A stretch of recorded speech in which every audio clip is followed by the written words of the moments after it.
नाजरीन आदाब। मुहर्रिखा 23 मार्च 2023 मुताबिक 30 शाबान मुअज़्ज़म 1444 हिजरी के अवधनामा वाइस एडिशन में आपका खैर मकदम है। पेश खिदमत है अवधनामा में शाये खास खबरों की तलखीस। सदर जमहूरिया द्रौपदी मुर्मू ने बुध को नई दिल्ली के राष्ट्रपति भवन में 106 लोगों को पद्म अवार्ड से नवाजा।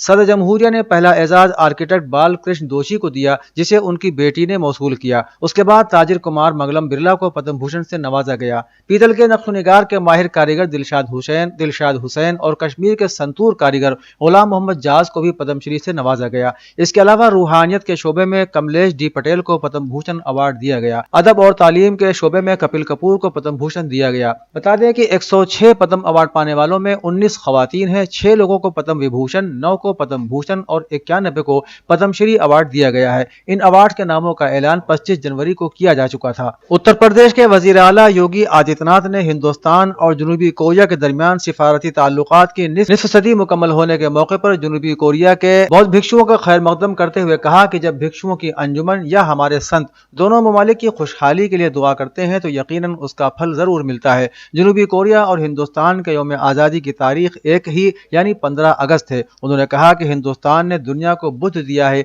यही वजह है कि दुनिया भर के बौद्ध माशरों के लिए हिंदुस्तान ईमान और यकीन का मरकज है। ये उत्तर प्रदेश के लिए फख्र की बात है कि यहाँ भगवान गौतम बुद्ध की जिंदगी से मुताल्लिक कई अहम मकामात मौजूद हैं। सुप्रीम कोर्ट ने बिल्किस बानो केस के 11 मुजरिमों की क़ब्ल अज़ वक्त रिहाई को चैलेंज करने वाली अर्जियों की समाअत के लिए एक नई बेंच तश्कील देने पर इत्तिफाक किया है। इन अर्जियों में इस मामले के 11 कसूरवारों को रिहा करने के गुजरात हुकूमत के हुक्म को मनसूख करने का मुतालबा किया गया है। इससे पहले दिसंबर 2022 में CJI नई बेंच की तश्कील की बार अपीलों पर नाराज हो गए थे और कहा था कि इस मामले में जल्द कोई समाअत नहीं होगी, परेशान न हो। ख्याल रहे कि 2002 के गोधरा कत्लेआम के दौरान बिल्किस बानो और उनके खानदान के अफराद की असमत दरी और कत्ल के मुजरिमों को गुज़श्ता साल 15 अगस्त को क़ब्ल अज़ वक्त रिहाई दे दी गई थी, जिस पर मुल्क के ज़ी शऊर तबके ने सख्त बरहमी का इजहार किया था। वज़ीर आज़म नरेंद्र मोदी के खिलाफ काबिल एतराज पोस्टरों के मामले में बड़ी कार्रवाई करते हुए दिल्ली पुलिस ने अब तक 100 FIR दर्ज की हैं और 4 मुल्जिमान को गिरफ्तार भी कर लिया है।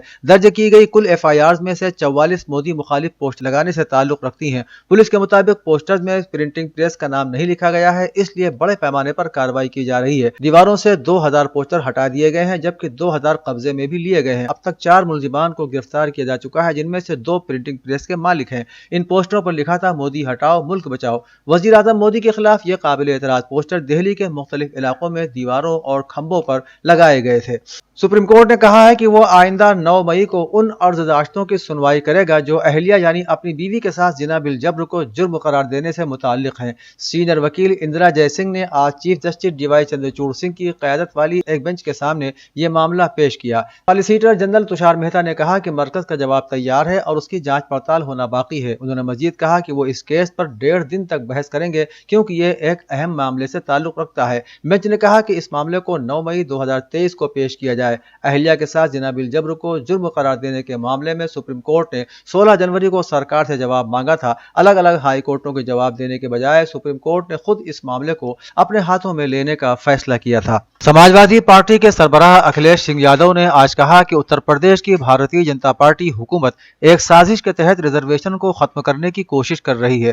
प्रेस कॉन्फ्रेंस से खिताब करते हुए उन्होंने कहा कि सिफई मेडिकल यूनिवर्सिटी में खाली असामियों के लिए इश्तिहार निकाला गया, जिसमें रिजर्व ओहदों पर एक उम्मीदवार की तकर्रुरी करके बाकी उम्मीदवारों को नाअहल करार दे दिया गया। उसके बाद फिर वैकेंसी निकाली गई, जिसमें फिर यही तरीका अपनाया गया। उन्होंने कहा कि हकीकत में हुकूमत का इरादा रिजर्वेशन खत्म करने का है। अखिलेश यादव ने कहा कि रियासत की योगी हुकूमत खास तौर से समाजवादी पार्टी के कारकुनों और लीडरों को निशाने पर लिए हुए है। रामपुर के साबिक MP आजम खान, कानपुर के MLA इरफान सोलंकी और सारस को नई जिंदगी देने वाले मोहम्मद आरिफ की मिसालें आपके सामने हैं। उत्तर प्रदेश सुन्नी सेंट्रल वक्फ बोर्ड ने आज एक तारीखी पहल करते हुए उत्तर प्रदेश सुन्नी सेंट्रल वक्फ बोर्ड के ऑनलाइन रजिस्ट्रेशन वेबसाइट का आगाज किया। इस मौके पर चेयरमैन जुफर अहमद फारूकी ने कहा कि आवाम को बेहतर सहूलियात मुहैया कराना हमारी पहली तरजीह है। आवाम की सहूलियात को मद्देनजर रखते हुए आज उत्तर प्रदेश सुन्नी सेंट्रल वक्फ बोर्ड के ऑनलाइन रजिस्ट्रेशन वेबसाइट का बाज़ाब्ता तौर पर आगाज कर दिया गया है। अब बोर्ड में औकाफ रजिस्टर्ड के लिए दरखास्त सिर्फ ऑनलाइन ही कबूल होंगी।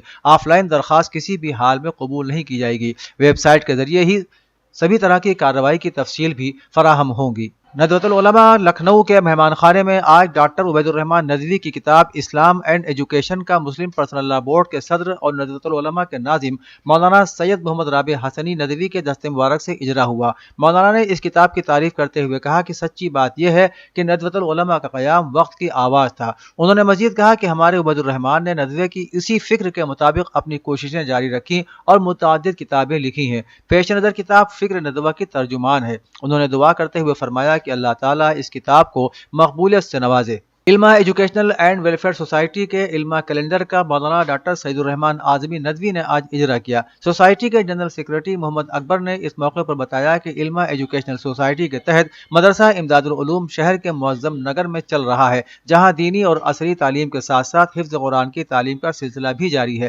کیلنڈر میں شمسی اور قمری تاریخ کے ساتھ ہی افطار و سحر کے اوقات اور ضروری مسائل درج کیے گئے ہیں جو لوگوں کے لیے مفید ثابت ہوگا۔ مدرسہ فیض عام انصار نگر لکھنؤ میں ایک جلسہ ہوا جس میں حاجی محمد فہیم صدیقی قومی نائب صدر Indian national league, امامیہ educational trust کے جنرل سیکریٹری مولانا علی حسین قمی، شراب بندی سنگھرش سمیتی کے صدر مرتضی علی، راشٹریہ بھاگیداری آندولن کے کنوینر پی سی کریل، راشٹریہ سماجی کارکن رضاکار وغیرہ شریک ہوئے۔ اس موقع پر حسینہ خاتون نے کہا کہ برسوں سے ہمارے مدرسے میں تعلیم کے ساتھ ساتھ سلائی کڑھائی کے علاوہ شادی وغیرہ اور غریبوں کو راشن مدرسے کی طرف سے فری دیا جاتا ہے۔